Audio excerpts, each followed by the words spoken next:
everyone. Hello. Happy Monday. Okay. This afternoon, the President will meet with the White House Competition Council to discuss its success thus far in providing concrete cost savings for American families and to discuss plans for further actions in the weeks, months, and years ahead. The Competition Council was set up by the President's July Competition Executive Order to coordinate and monitor progress across the entire federal government. It is comprised of 10 cabinet members and the heads of 7 independent agencies. He'll note today that the lack of competition costs average American households about $5,000 a year, which is a pretty significant sum when you think about people's budgets. Since the executive order was signed 6 months ago, the council's members have met every deadline in the president's order. These actions across a broad range of industries will bring real benefits to American families. For example, the FDA has taken action to lower the cost of hearing aids from thousands to hundreds of dollars for the millions of Americans suffering from hearing loss. It's becoming cheaper and easier for Americans to fix the things they already own. Following the executive order's support for the right to repair, the FTC will ramp up enforcement actions against illegal repair restrictions. Since then, big firms like Apple and Microsoft voluntarily announced changes to their policies so that consumers can readily repair their own phones and laptops. The Department of Justice, the FTC, and other agencies have increased efforts to challenge or block mergers that would leave customers with fewer choices, higher prices, and lower wages. For example, the Department of Justice blocked an insurance mega merger that would have raised insurance costs for consumers and businesses alike. So this is part of our ongoing effort. I also wanted to share that NATO is launching a significant military training exercise called Neptune Strike 22. This is something my colleague at the Department of Defense updated on Friday, but it will run through February 4th and is designed to demonstrate NATO's high-end maritime strike capabilities. The USS Harry S. Truman Carrier Strike Group will serve as the centerpiece for this military exercise and be placed under NATO operational control. This is the first time since the end of the Cold War that a U.S. carrier strike group has gone under NATO command. And this exercise will help demonstrate the unity, capability, and strength of the transatlantic alliance. It also advances our ability to integrate an aircraft carrier strike group into NATO's deterrence and defense efforts. While planning for Neptune Strike began in 2020, long before the current escalation of tensions from Russia's aggressive posture towards Ukraine, such exercises help the United States and its allies enhance interoperability and ensure readiness for any threat against NATO. Josh, why don't you kick us off? Thanks, Jed. 2 subject areas. Yep. First, Ukraine and Russia. The president is going to have his meeting with European counterparts. What does he plan to discuss with them, and how does he plan to address the issue of natural gas, given that 40% of EU's natural gas imports come from Russia?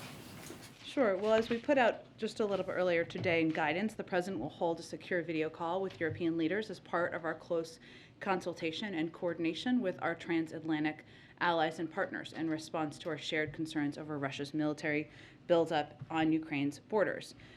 During that conversation, we expect they will discuss diplomacy, deterrence, and defense efforts, and we'll have a readout for you all afterwards. And certainly, a discussion about the pending sanctions or discussion of that, we would expect to be part of that as well. But in terms of the impact, I don't have anything more to read out for you on that front. And then secondly, per the Supreme Court, should race be a factor in college admissions?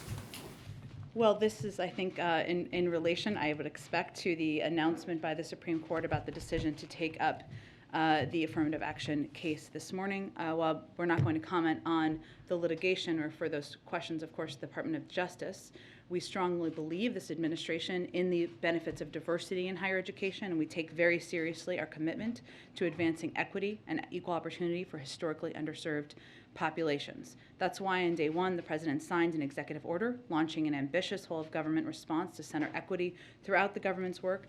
Throughout the Department of Education, the administration has provided historic investments and support for historically Black colleges and universities, tribal colleges and universities, and minority-serving institutions, such as Hispanic-serving institutions, including nearly $21 billion in cumulative support. And we have moved swiftly to protect student civil rights and equal opportunity, including by issuing guidance about schools' obligations to investigate and address claims of discrimination and harassment. So, of course, the Department of Justice, they can speak to their view on the litigation. Go ahead. Thanks, Jen. Has President Biden made a final decision about deploying more troops to Eastern Europe? Well, let me give you a brief update, and I know that my colleague, John Kirby, is going to be briefing shortly in about 45 minutes or so at the Defense Department. We have been consulting with allies in deployments and refining plans for all scenarios. We've always said we would reinforce our allies on the eastern flank, and those conversations and discussions have certainly been part of what our national security officials have been discussing with their counterparts now for several weeks. In fact, we've never ruled out the option of providing additional assistance in advance of an invasion. Those discussions have been ongoing with our partners and Eastern flank countries. And again, I would expect that my colleague John Kirby would have more of an update on where the process is at this point in time. So John Kirby will make an announcement about whether or not he's made a decision? No, I think he will provide an update on where things stand on those discussions. Okay. So last week, President Biden at the press conference said that the U.S. would fortify NATO allies, but said it was dependent on an invasion, saying that if he would send more troops to Poland, Romania, if Putin did invade Ukraine. So the fact that he's considering this now and having these discussions with Pentagon leaders over the weekend, does that suggest that he believes an invasion is imminent? We've never actually ruled out providing additional assistance to Eastern flank countries in advance of any invasion. And those discussions with them have been ongoing, and certainly that's been part of our contingency planning. I guess the question is, it does appear to be a shift in his thinking and his attitude toward it. Is that how you would characterize it? I wouldn't characterize it that way. We have spoken to the fact that, and we've put out a lot of information about our view of the preparations being made by President Putin and the Russians. While we can't get into the mind of President Putin, we are seeing the preparations that they're making at the border. We have been very clear, and the President has been direct, that military action by Russia could come at any time. He said that last week as well. So we have been in conversations and discussions with Eastern flank countries. Obviously, our Secretary of State just returned from a trip to Europe as well, and he was part of the discussions this weekend too. And part of that has been contingency planning and discussing what their needs have been. My last question is, today the President has this call with European leaders. Several of them are on this: UK, France, Germany, Italy, Poland, NATO, the European Council. Why is Ukraine not on that call this afternoon? Well, we have a range of conversations with Ukrainians. Obviously, our Secretary of State met with them last week, and they will be a part of many conversations moving forward. As I noted a little bit earlier, part of this is a discussion about deterrence and defense efforts, diplomacy, but certainly they will be a part of many conversations, as they have been from the beginning. Go ahead. So what happened then in the last few days that prompted the Pentagon to present specific potential troop deployments to the President? Or put another way, why now?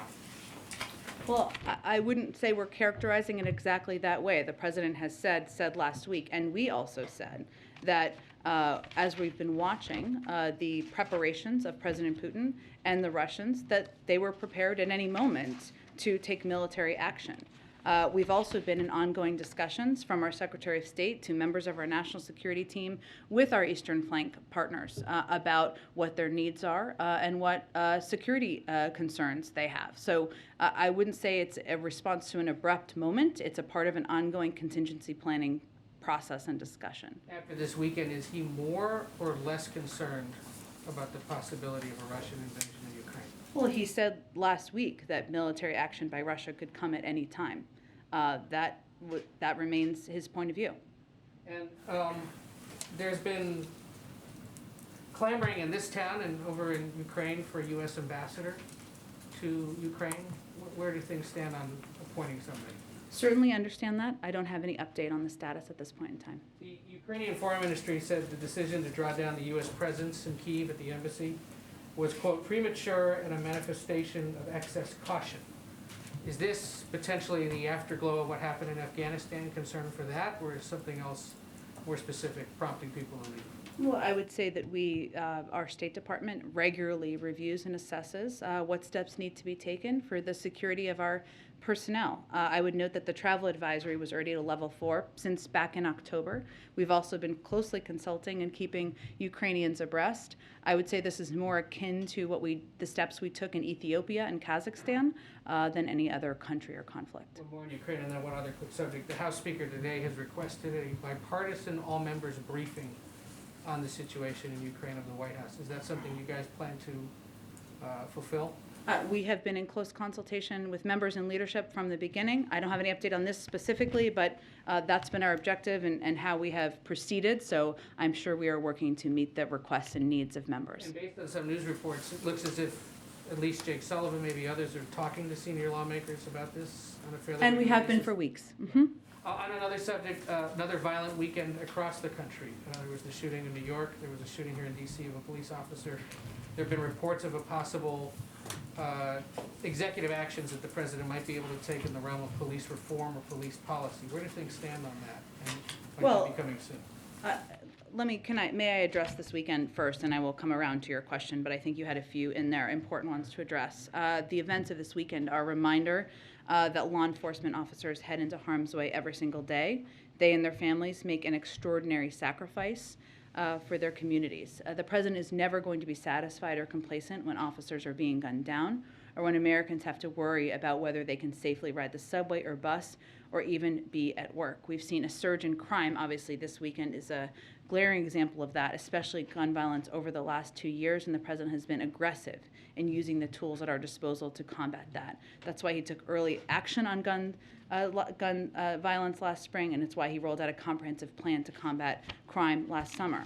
He also believes, as many Americans do, that we can and must have a criminal justice system that both protects public safety and upholds our founding ideals of equal treatment under law. That's why he not only has implemented this comprehensive plan to combat crime, but why he is continuing to advocate for reforms to our policing system. He thinks that we can do both, but I don't have an update on any timings for next step on that.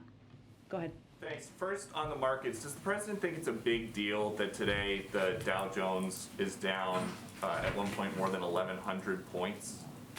Well, to start with, we focus on the trends in the economy, not any one day and any single indicator. Unlike his predecessor, the president does not look at the stock market as a means by which to judge the economy. I would note that the market is up around 15% compared to when President Biden took office. But our measure of success is really how real working families are doing, whether they have a little breathing room, whether they have a job that delivers some dignity and a paycheck that they can support a family on. And we've seen a great deal of progress made on that front. Thank you. On schools in Virginia, 7 districts representing 350,000 students are suing the state. They're hoping to get a strict mask mandate for students that has been rolled back by the new governor reinstated. So who does the president think knows best for students? School board members or parents? Well, the president believes that public health officials have the best guidance on what we can all do to protect ourselves, including teachers, administrators, and students. It's always been up to local school districts to determine how they're going to approach what implementation measures they are going to put in place. But here's what we know from public health officials, who are the experts on a pandemic. Studies show that masks reduce transmissions in school. They are a proven tool that helps keep students and teachers safe from COVID, and they can thus help keep schools open and safe. In short, we know it works, and we need every leader to focus on using the tactics we know work to keep our students safe and our schools open. I know you mentioned Virginia, but in Texas, the state is fighting a critical public health measure to protect our children and keep our schools safely open for Head Start communities. A provision that is requiring masks to keep students and keep communities safe. They're fighting against that. Why is that?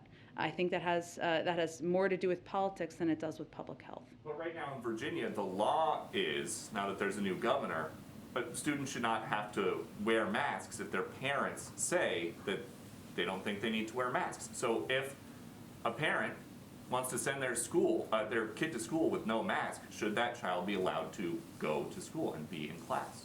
Again, what we're advising school districts on is to abide by public health guidelines and follow public health guidelines. And it's about keeping an entire community safe. And those are the decisions that are being, that people should focus on making. And just so that it's crystal clear for anybody watching, you guys think that ultimately in this conflict between school board members and parents, the school board members should have more of a say in what a That's child. actually not what I said. I think everybody should abide by public health guidelines, not just to keep their own kids safe, but keep their school community safe, whether it's teachers, classmates, administrators, others in schools. Okay, on crime, to follow up on what Ed was asking about, would you agree that the most important job for any president is to keep Americans safe?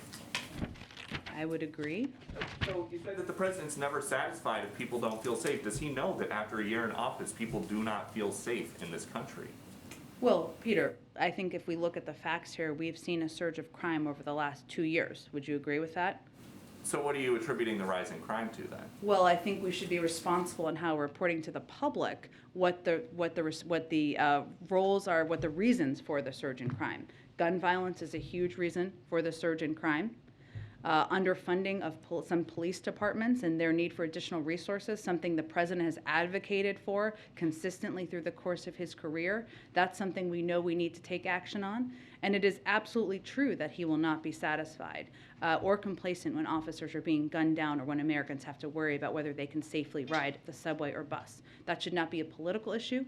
He's somebody who has had a long career of many decades of fighting for funding for police departments, for local communities in order to reduce crime. But he's been here in office for more than a year, and the murder rate is nearing a 25-year high. So why don't we see and hear more from the president about this? We hear all the time about things that you guys are doing to fight the pandemic because that is a risk to American people. A rising murder rate is a risk to American people too, right?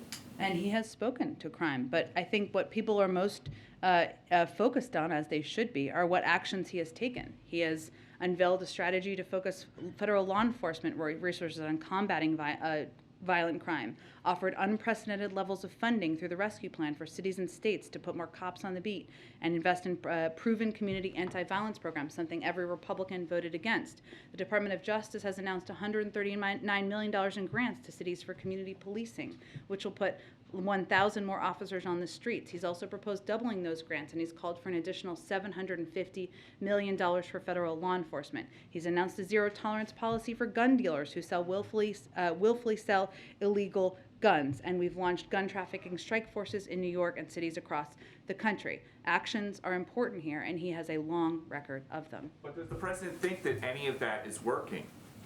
The president thinks you should have a plan to address crime and gun violence. He has one, and we look forward to working with people who support that effort. But as the murder rate nears a 25-year high, would he consider maybe trying something different? Trying something other than supporting a massive plus-up in funding from his predecessor, cracking down on gun trafficking and gun violence, which is a major driver of the violence we've seen across the country, working to support community policing programs and police departments across the country. I think most people who want to fight crime would agree that's the right approach. Go ahead, Justin. Thanks, Jen. I know Kirby's briefing later, but Sure. just to put a finer point, Yeah. do you have any information about how many troops are under consideration, what the time frame for the president's decision are, the sort of the logistical details of a possible deployment? I don't have any more details from here, other than to convey that we're in close consultation with Eastern Flank countries about their security needs. And again, we've always said we would support them. We've never said that an invasion would be a prerequisite for that. Do you expect the written response that you're putting together to include any requests or demands from the U.S. side, including, a time frame for President Putin to start drawing down troops from Ukraine's border?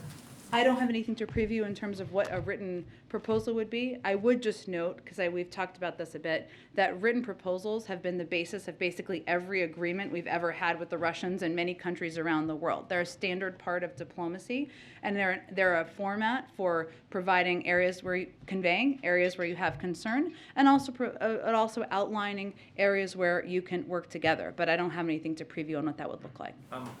we didn't have a chance last week to talk about one part of the president's press conference where he said he'd like to be in a position to lift, to say that China is meeting its commitments and therefore be able to lift some of the tariffs. I'm wondering, when he said that, did he mean making good on the phase one commitments that have already been out there? I know China's not meeting those, or does he mean additional commitments that you'd be asking for from China? I think he meant he's looking forward to getting some recommendations through the review process that's ongoing. And then one last one, there was an FBI raid last week on Representative Cuellar, reportedly over his ties to Azerbaijani oil executives. I know you're not going to comment on an ongoing investigation, but do you think that the congressman should step away from his committee assignments or congressional work while this investigation is on? I'm just not going to have any comment on this at this point. Go ahead. A couple more on Ukraine, Jen. There's a proposal that's floating in the Duma that would ask Vladimir Putin to recognize the Donetsk and Luhansk regions of Ukraine as independent. If Putin does that, would you regard that as an escalation? I have not spoken with our national security team about that. You know our view on the sovereignty of Ukraine, and you know, I don't have any other comment on it though at this point in time. Okay. Under what circumstances would we evacuate American citizens and diplomats from Ukraine, and can that be done without the U.S. military? Well, I think the reason that the State Department issued the guidance they did, which again is a standard process that the State Department does regularly with a range of countries where we have security concerns, was to make very clear that American citizens, our recommendation is that U.S. citizens currently in Ukraine consider departing now using commercial or other privately available transportation options. Use the online form in our updated travel advisory to tell us their plans so they can best conduct our ongoing contingency planning, and register in STEP to ensure they receive alerts and guidance from the State Department. There is not an intention for there to be a departure or an evacuation along those lines. So we are conveying to American citizens they should leave now. Okay. And in then- fact, there's not precedent beyond Afghanistan for that to be how it operates. Got it. And then just more broadly, for years, NATO members have fallen short of their defense spending commitments.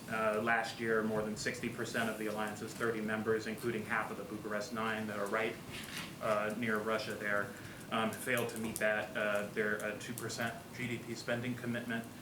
If Europeans aren't willing to expend blood and treasure on their self-defense, why should Americans be expected to do so? Well, we are continuing to advocate for all members to reach the 2% goal. That has been the president's position since he was the vice president, so for many years now. I would say that we have a sacred obligation under NATO, and we believe it is also in our interest to support our eastern flank countries and their security, and also to be clear about the value we have as Americans, which is that no country should be able to take with force another country as Russia is attempting to do at this point in time. One last one. You said that military incursions by Russia into Ukraine would trigger stiff economic sanctions. Does that apply to our policy with China and Taiwan? As it If there was a military incursion of some kind into Taiwan, would there be economic sanctions? Could China expect that? I don't have anything to preview on that at this point in time. Go ahead.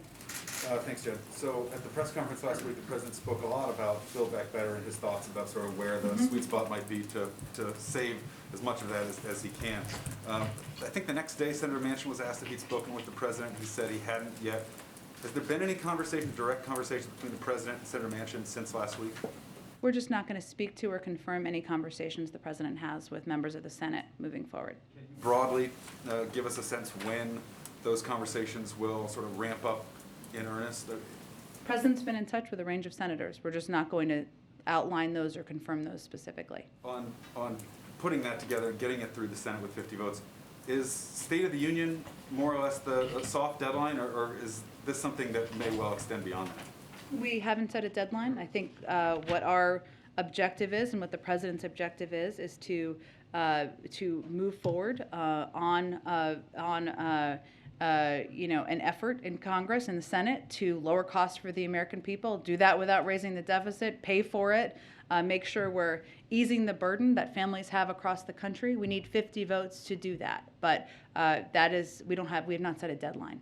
Can I just ask you one other thing about infrastructure? You may have seen our story and reporting elsewhere about Republican lawmakers who opposed the bipartisan infrastructure law out in the states over the recess, touting the benefits, taking credit in some cases for doing that. And I know that this is a big pillar of the Democrats' 2022 midterm argument and the president's case for a successful first year.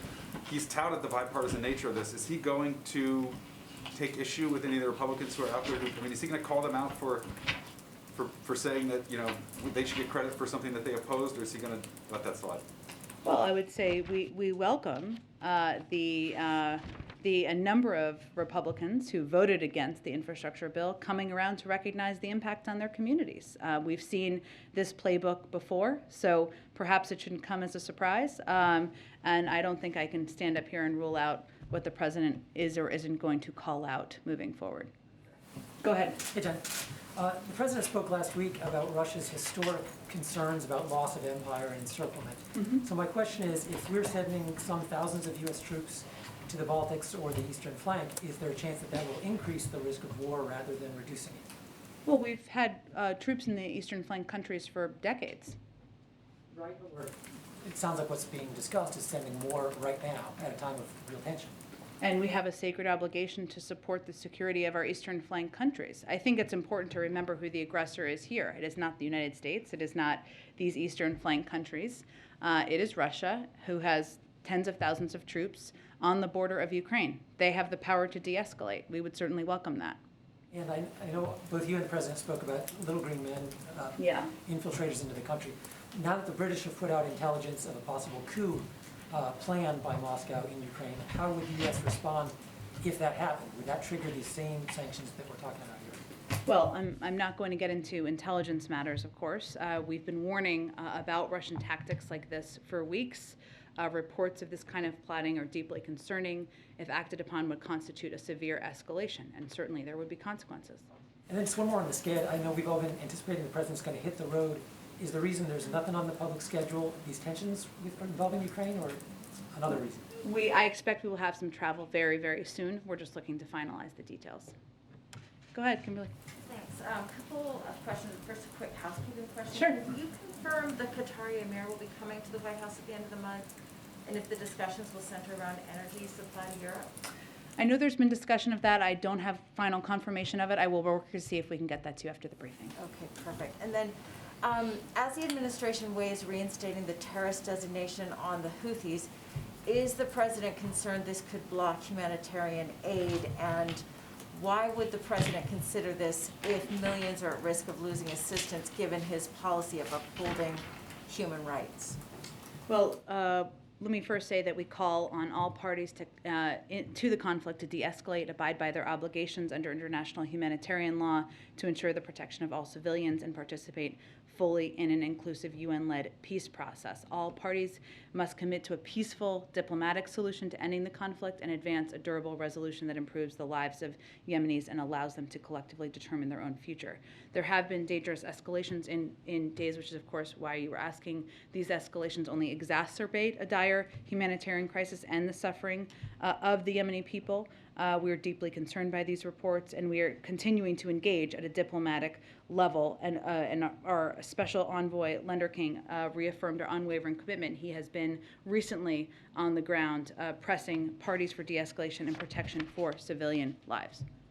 And then quickly, a UK court is now allowing Julian Assange to appeal his extradition to the United States. The Justice Department, as you know, isn't commenting. But what about the president? He says press freedom is critical for democracy, so why is he continuing to pursue this case? Is the reason that he's pursuing this Trump-era case because Julian Assange embarrassed the Democratic Party in 2016? Again, this is under the purview of the Department of Justice, so I don't have any comment from here. Go ahead. Thank you. On the Palin New York Times case, I know you can't maybe speak specifically to the case, but does the White House have any concerns about threats to press freedoms, press access, to the limits of the First Amendment protection? I obviously can't speak to the case, so I appreciate you saying that at the top. I will say that I think the president has shown that he respects the value of the freedom of the press.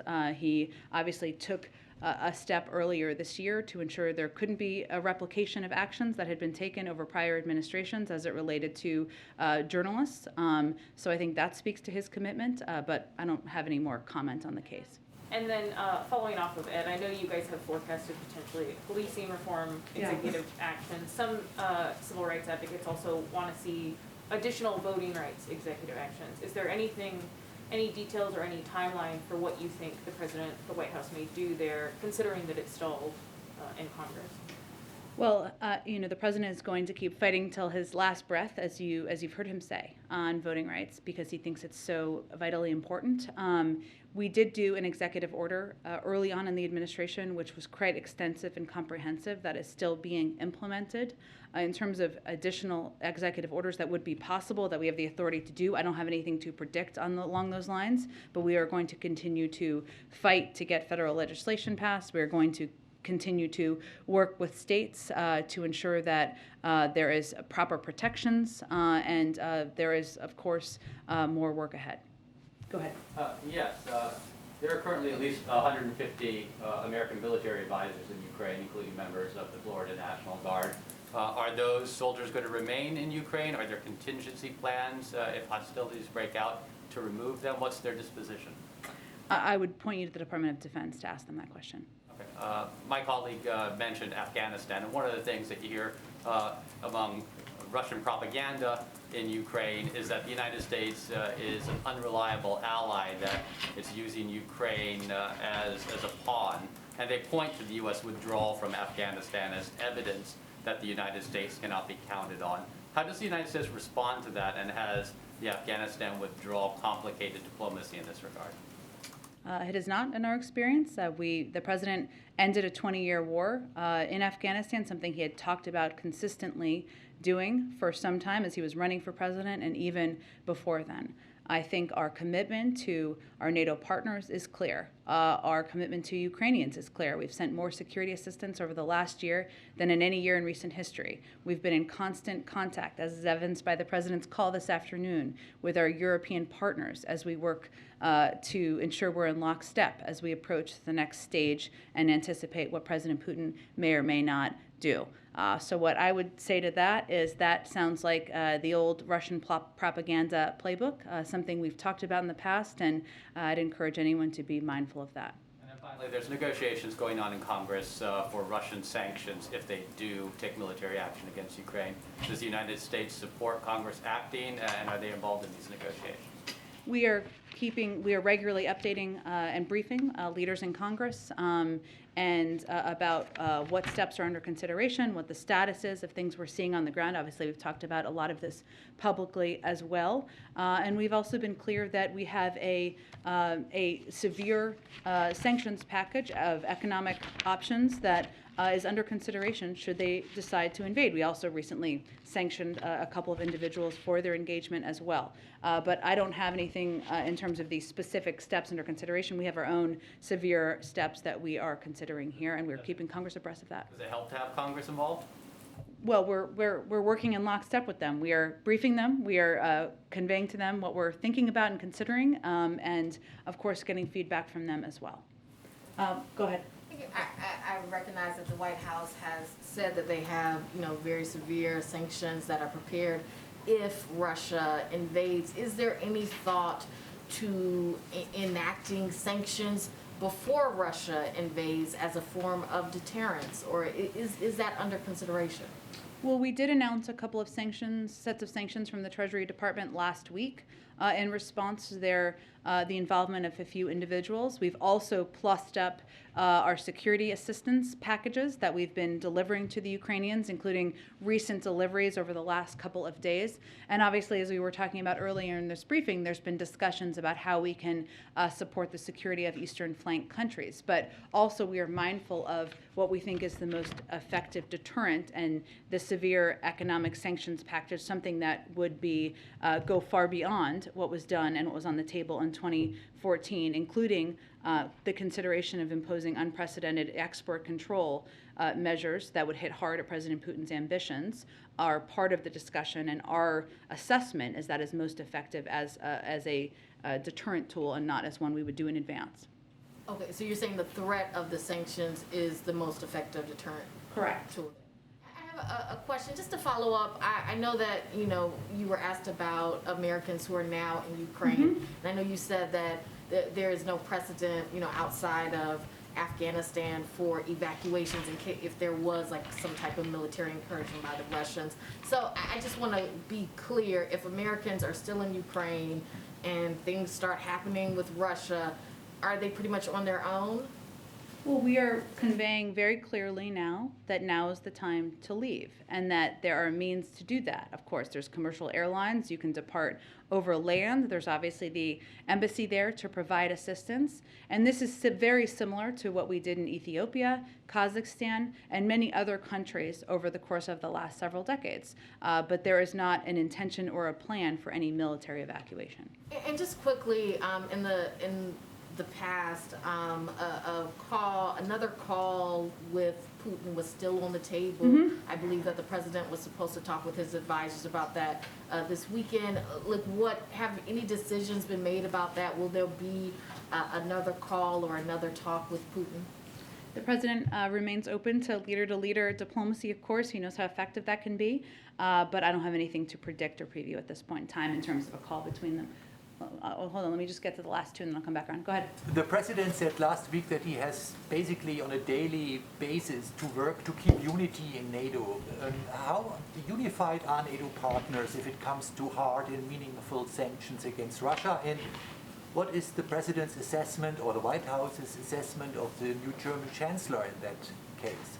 Well, I know that that our Secretary of State spoke to this just yesterday, and what I would note is that, as he said, that we are confident the Germans share our concerns and are prepared to respond swiftly, effectively, and in a united way to Russian aggression against Ukraine. Germany is one of our closest allies. In fact, we look forward, of course, to welcoming the Chancellor here to the United States in February. The Germans have said, as you know, that if Russia further invades Ukraine, the future of Nord Stream 2 would be in grave jeopardy. This is real leverage over Putin.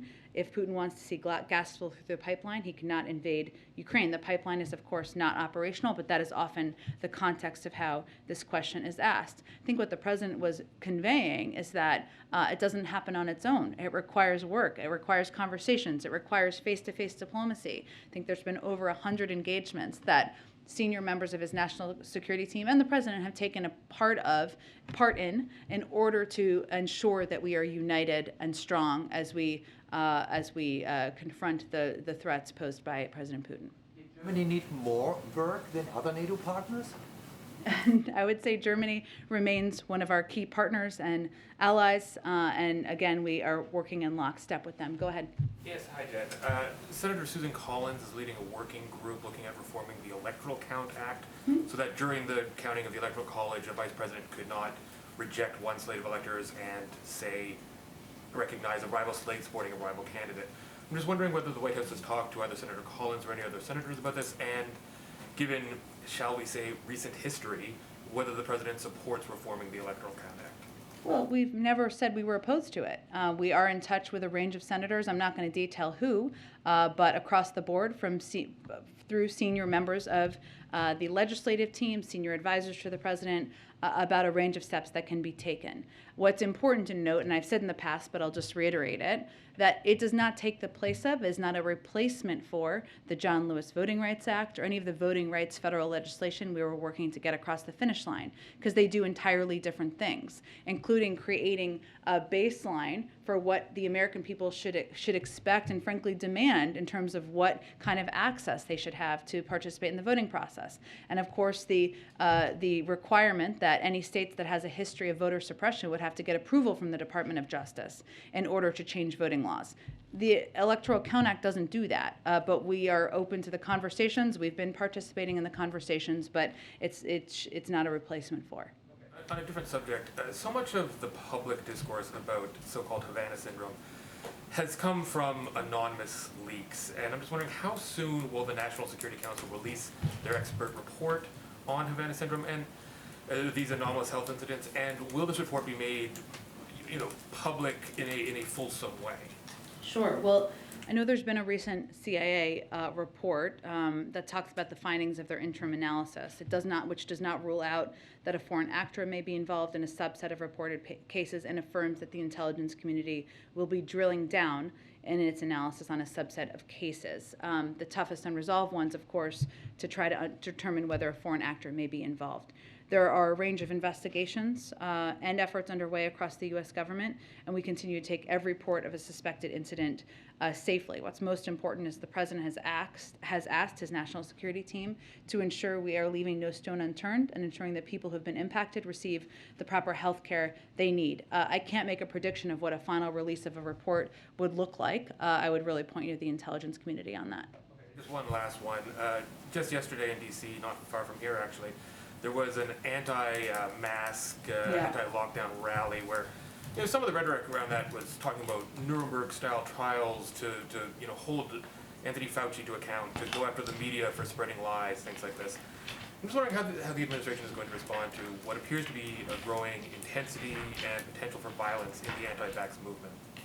Well, we are well aware that there is a loud and vocal minority empowered through social media and media platforms that proliferate disinformation, politicians who espouse conspiracy theories and fundraise off of opposition to public health. We know that. We also know that 87% of American adults have at least one shot.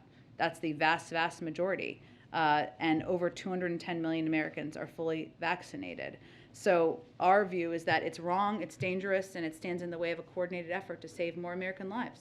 Only 25%, I don't know the number in front of me, it's closer to 25% have their booster, right? Do you feel like you guys are sort of losing the war when it comes to the messaging on the importance of these type of public health measures like getting vaccinated? Again, our view is that it's a loud and vocal minority, but still dangerous, still problematic. The fact that 87% of American adults, all of those people, of course, mathematically did not vote for Joe Biden, have had at least one shot, means we've far surpassed where I think most people think we would be. It's difficult and challenging, of course, to get more people vaccinated. We know that. And, of course, efforts that are dangerous and wrong by groups like this are problematic, as is the spread of misinformation on social media platforms, unfortunately, out of the mouths of some prominent officials. All of that is problematic and harmful. But again, I think we should be mindful of the large percentage of people that have had one shot. 75% have had 2 shots. Obviously, our effort has been to get more people boosted. But if you're starting the process, that's a good sign. Just, 2 follow-up for taking a work in the room before coming back. Just 2 more details Sure. on Ukraine. Was there something specific that prompted today's meeting with those European leaders? It's a part of our ongoing contingency planning and discussions about what we are seeing, but also how we can help protect and support their security as well. It wasn't like the intelligence report from the British over the weekend or something that prompted everybody to get together? No, part of ongoing contingency discussions. And obviously he gets briefed on this in his daily intelligence briefing. We know he had this briefing over the weekend at Camp David. Can you give us any more detail or sense of how often the president's being briefed on Ukraine, who's doing it? Is he asking for updates every hour? Give us some sense of what's going on this issue. Sure. I can tell you from being in a lot of meetings with him that are unrelated to Ukraine as well, that he is often asking for updates and looking for updates from his national security team on where things stand, how conversations are going, and that's something he regularly asks for. He's seeing his team or members of his team every day. Of course, there are central members that you're very familiar with who participate in the PDB, Jake Sullivan and others, and of course he's regularly talking with our Secretary of State, who has been front and center in the diplomatic efforts. Thanks, everyone. Date on the German Chancellor visit. You just kind of like offhandedly mentioned. Yeah, we'll get it to you after the briefing. Yes, important visit.